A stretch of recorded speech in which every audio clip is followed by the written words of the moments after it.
Bonjour chers amis internautes, nous sommes là pour une quatrième vidéo à l'allure assez provocatrice puisque nous allons nous poser une question existentielle d'une matière qui nous est commune, à savoir le droit commercial. La question qui se pose est celle de savoir si le droit commercial OHADA va disparaître. Cette question fait écho à celle que le professeur Jean Payusso s'était posée il y a quelques années, notamment dans la revue Dalloz, publiée en 2019. Et le contexte était celui-ci. En 2018, la Belgique a adopté un code des activités économiques. La conséquence est que le concept de droit commercial et celui de code de commerce ont disparu de l'ordonnancement juridique belge. L'autre conséquence, c'est que les notions d'acte de commerce, de commerçant, ont été remplacées par celles d'entreprise. Et le comble est que, toujours cette même année, la Belgique a adopté un tribunal de l'entreprise.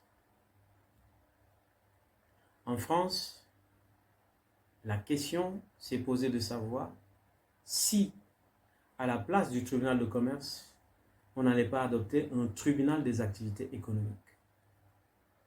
La question s'est également posée de savoir si, à la place du critère de commercialité, on n'allait pas parler d'activité économique, on n'allait pas parler d'entreprise, on n'allait pas parler de micro-entreprise, d'entrepreneur, car ces notions ont envahi le code de commerce.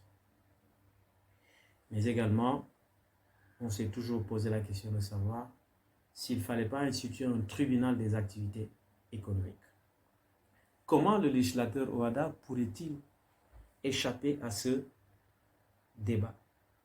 D'autant que l'auteur qui s'est posé cette question existentielle a rédigé un article intitulé « Le droit OHADA, un droit original et important ». Et dans cet article, le professeur Payusso proposait à ce que, au sein de l'OHADA, qu'on institue la notion d'activité économique, et ce, en référence au Code des activités économiques de la Guinée. Notre démarche, bien évidemment, sera binaire, puisque, dans un premier temps, nous allons répondre à la question qui a été posée, c'est-à-dire la question de savoir si le droit commercial OHADA va disparaître, et enfin, montrer les évolutions du droit commercial OHADA. Pour répondre à la question, il faut préciser que, en l'état actuel, on ne peut pas parler de disparition du droit commercial OHADA pour au moins deux raisons. La première raison tient au fait que, dans l'acte uniforme portant sur le droit commercial général, adopté en 2010 et entré en vigueur en 2011, dans cet acte uniforme, le commerçant est défini à l'article 2 comme étant celui qui fait de l'accomplissement d'actes de commerce par nature sa profession. Donc, on est unanime sur la question selon laquelle, sur la position selon laquelle le commerçant est défini à travers la notion d'acte de commerce par nature. À l'article 3 de l'acte uniforme portant sur le droit commercial général, le législateur a fait deux choses. Premièrement, il a fixé les critères de l'acte de commerce par nature, à savoir le critère de la spéculation et le critère de l'entremise, expressément. Ensuite, il a précisé la typologie des actes de commerce par nature. Bien évidemment, cette façon de procéder a suscité pas mal d'interrogations. D'abord, on s'est posé la question de savoir est-ce que le critère de l'entreprise est ignoré parmi les critères de commercialité. Ensuite, étant donné que à l'article 3 de l'acte uniforme portant sur le droit commercial général, on a englobé la notion d'acte de commerce par accessoire subjectif, c'est-à-dire les actes accomplis par les commerçants pour les besoins de leur commerce. La question s'est posée de savoir si la notion d'acte de commerce par accessoire a disparu. C'est dire donc que les notions de commerçant, les notions d'acte de commerce, notamment l'acte de commerce par nature, existent toujours dans l'acte uniforme portant sur le droit commercial général. Que dire alors de l'article 4 qui consacre les actes de commerce par la forme? Ces deux éléments, à savoir la définition du commerçant et la consécration des actes de commerce, fut-il des actes de commerce par nature ou par la forme, sont des éléments indicateurs de ce que le droit commercial au OHADA ne va pas disparaître. Cependant, on ne peut oublier de mettre en évidence une tendance du droit commercial ou une évolution du droit commercial vers un droit des activités économiques. Et cela également, plusieurs éléments permettent de l'illustrer. Premièrement, nous avons le fait qu'à l'article 30 de l'acte uniforme portant sur le droit commercial général, le statut de l'entrepreneur ou la notion d'entrepreneur ou le concept d'entrepreneur a été défini. Donc, on sait très bien que l'entrepreneur, c'est un entrepreneur qui accomplit une activité commerciale, civile, artisanale, professionnelle, agricole.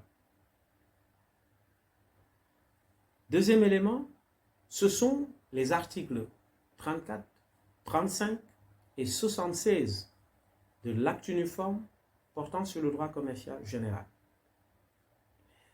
L'article 34 du dit acte uniforme met en évidence l'objectif ou l'un des objectifs du registre du commerce et du crédit immobilier, à savoir le développement des activités économiques, mais à travers des valeurs ou des principes bien précis, à savoir la loyauté, la sécurité, la célérité. Donc cet article 34 parle d'activité économique. Il en est de même de l'article 35 de l'acte uniforme portant sur le droit commercial général, puisque cet article précise que les établissements publics ayant une activité économique doivent s'immatriculer au registre du commerce et du crédit immobilier. Donc nous voyons ici, à l'instar de ce qui a été précisé à l'article 34, que le législateur de l'OHADA utilise l'expression activité économique. C'est la même chose qu'il fait à l'article 76 de l'acte uniforme portant sur le droit commercial général, puisque le législateur de l'OHADA met en évidence l'objectif du fichier régional, à savoir le développement des activités économiques, mais en passant par des principes ou des valeurs telles que la célérité, la loyauté, la sécurité.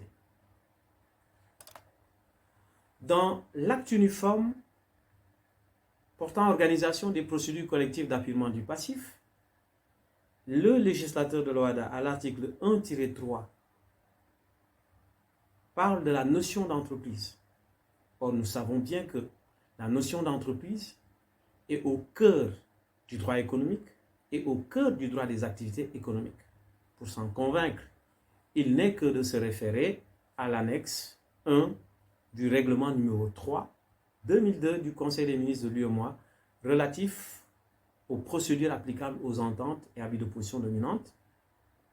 Cette annexe, à la note 1 de cette annexe, on définit ce que c'est que l'entreprise Et on voit que parmi les critères de l'entreprise, nous avons la notion d'activité économique. Donc, pour revenir à l'article 1-3 de l'acte uniforme portant organisation des procédures collectives d'apurement du passif, le législateur définit la notion d'entreprise, mais une définition par renvoi. C'est-à-dire que le législateur, à l'article 1-3, nous renvoie à l'article 1-1 de l'acte uniforme portant organisation des procédures collectives d'apurement du passif. Et cet article 1